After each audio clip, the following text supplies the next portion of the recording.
It is time once again for some watch news. So let us begin.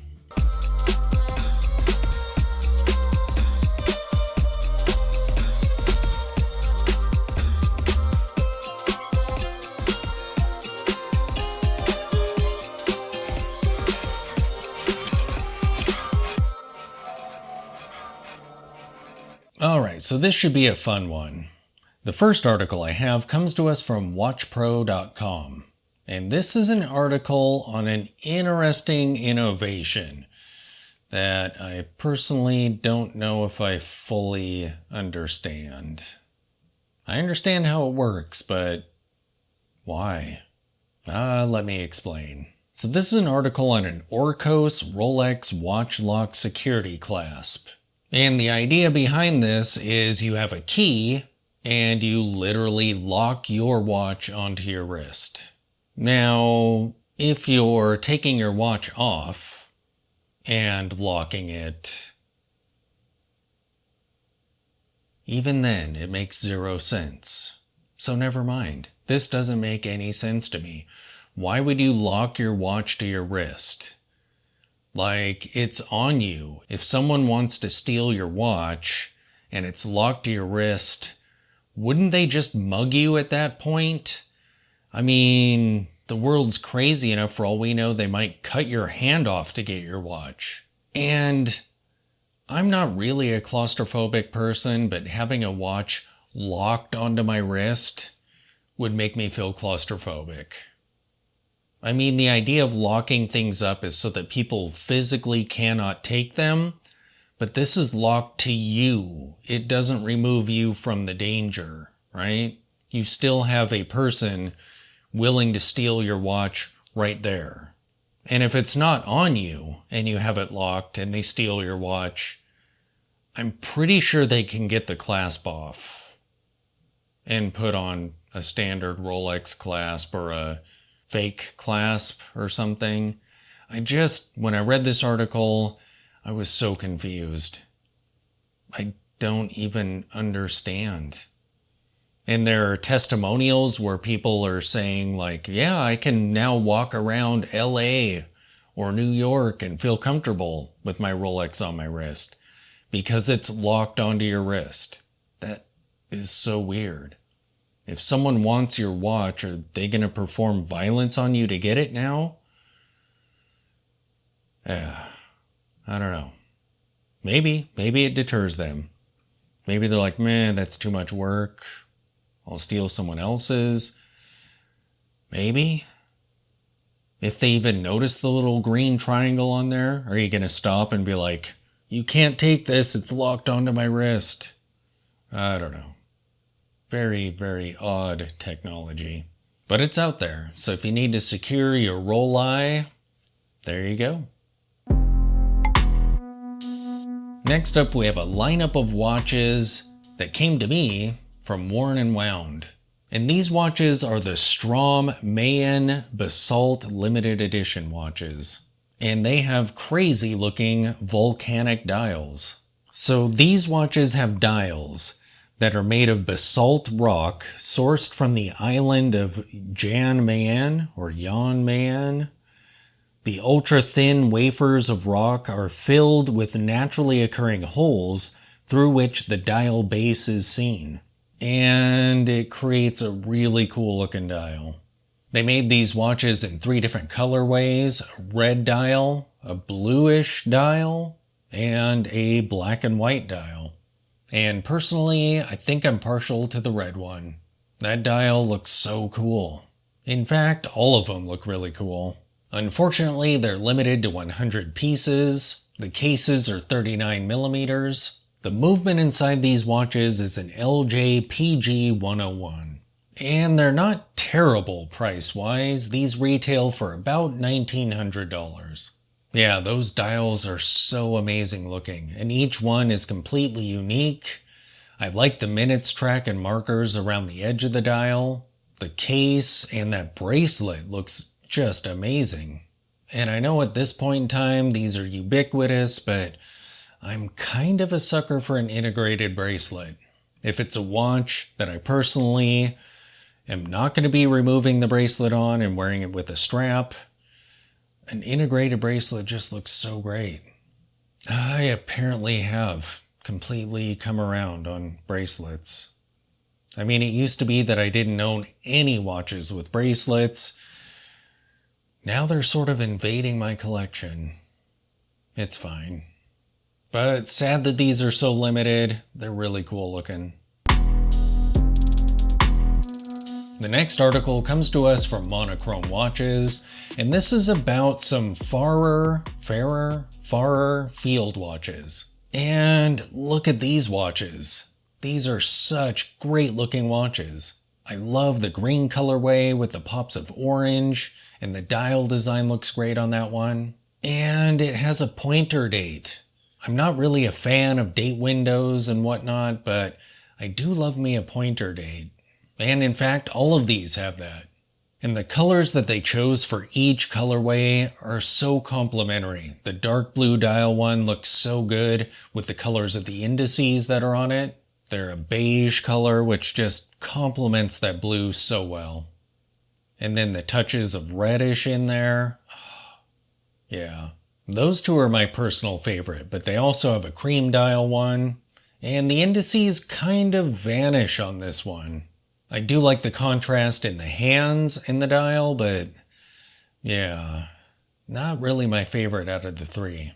And I think if it were me, I would put these on NATO straps and go that route. However, the bracelet on these are pretty cool. I like how smooth and sleek it looks, and the on-the-fly adjustment. I feel like every bracelet should have an on-the-fly adjustment in the buckle, in the clasp. I mean, why not? Your house is nice and AC'd, you go outside and it's hot and muggy, your wrist goes poof. Having an on-the-fly adjustment, perfect. That signed crown looks pretty cool. I don't know if I've seen a two-tone crown like this, but this one looks great. These watches have 38mm cases, they're 12mm in height, and the three colorways are the textured sand colored, the Pembroke 2, the textured navy blue, the Le Monde 2, and the textured green, the Exmoor 2. The movement inside these is a Solita movement, the SW221-1. And the price range isn't bad either. They retail for $1,100 to $1,300. And it isn't a limited edition lineup. However, they're only doing 125 pieces initially. But it sounds like they'll be making more in the future. Okay, so now we're gonna get nerdy. I recently encountered an article on Time and Tide watches on how solar watches actually work. And I don't know about you, but I've always been confused about exactly how sunlight could possibly be converted to electricity. So the initial idea came from Time and Tide watches. However, I grabbed some additional information and images from EnergySage.com and a YouTube video on how solar cells work. So some high-level facts first of all. Photovoltaic cells allow for the conversion of sunlight into electricity. There are two main types of solar cells, monocrystalline and polycrystalline. And for this video, we're not going to go into that too deep on the differences between the two. The conversion of solar energy to electrical energy is called the photovoltaic effect. Now, the information that I got on this is mainly pertinent to home solar cells, where you put solar panels on your roof and it converts it to electricity and it's stored in batteries. So the principle is the same, however the execution might be slightly different for watches. I mean, because at your home, it's a lot more power, but it should be pretty similar. And the conversion is a 3-step process. So step number 1, light absorption. According to EnergySage, the photovoltaic effect starts with sunlight striking a photovoltaic cell. The solar cells are made of a semiconductor material, usually silicone, that is treated to allow it to interact with the photons that make up sunlight. The incoming light energy causes electrons in the silicone to be knocked loose and begin flowing together in a current, eventually becoming the solar electricity that you can use in your home or your watch. So step number 2 is where the electrons break free. Be free! There are 2 layers of silicone used in photovoltaic technology, and each one is specially treated, known as doping, to create an electric field, meaning one side has a net positive charge and one has a net negative charge. This electric field acts as a diode, forcing loosened electrons to flow through it in one direction, generating an electrical current. Then you have to capture that. Once the loose electrons generate electrical current, metal plates on the sides of each solar cell collect those electrons and transfer them to wires.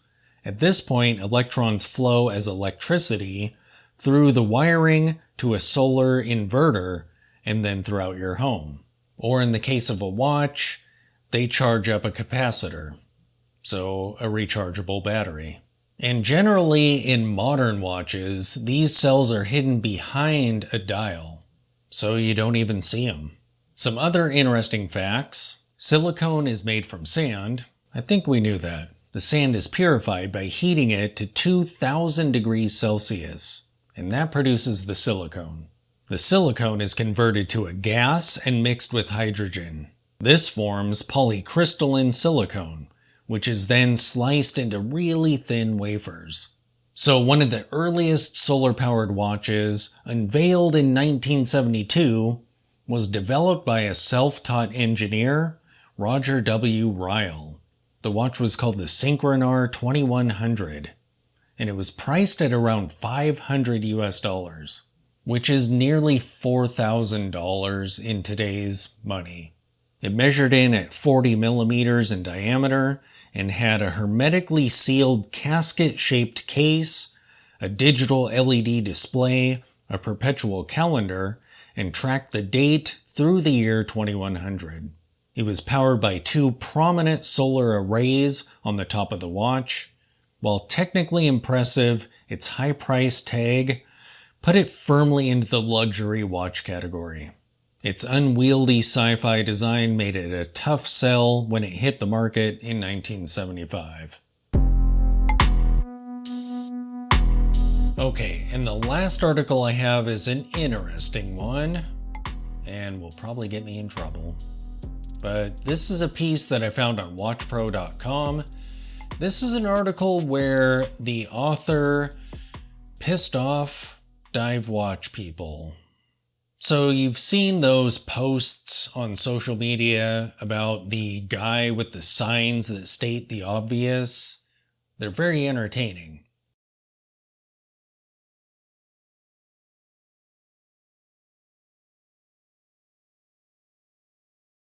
And one of the people over at Watch Pro decided it would be fun to do this. So he went out with cardboard signs that said things like, "Stop calling Tudor Rolex's little brother," amongst others. But the one sign in question read, "No, I've never dived in a dive watch, and neither have you."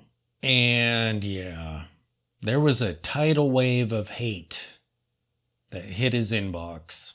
And that's kind of funny. But my thoughts on this are a little bit different. I think he ended up backpedaling from that, which is sad. I mean, why? Because my thoughts are people online are way too butthurt about everything. Everything. I had one person get on my case because I took 3 minutes to change a watch battery in a video. I mean, it was a 3-minute video. And no one forced you to watch the video. And I've seen posts on oversized watches. The comment section. I mean, I personally don't care. If you like gigantic, crazy watches, that's fine. And I mean, both sides of the opinion on that. And I mean, I personally don't get it. It's a post where someone loves large watches. If you hate big, crazy, gaudy watches, why even comment? Or if you feel you have to comment, just be like, cool, I'm glad you found a watch you love. And leave it at that. Don't be like, I'm glad you love big, ugly watches. Go for it.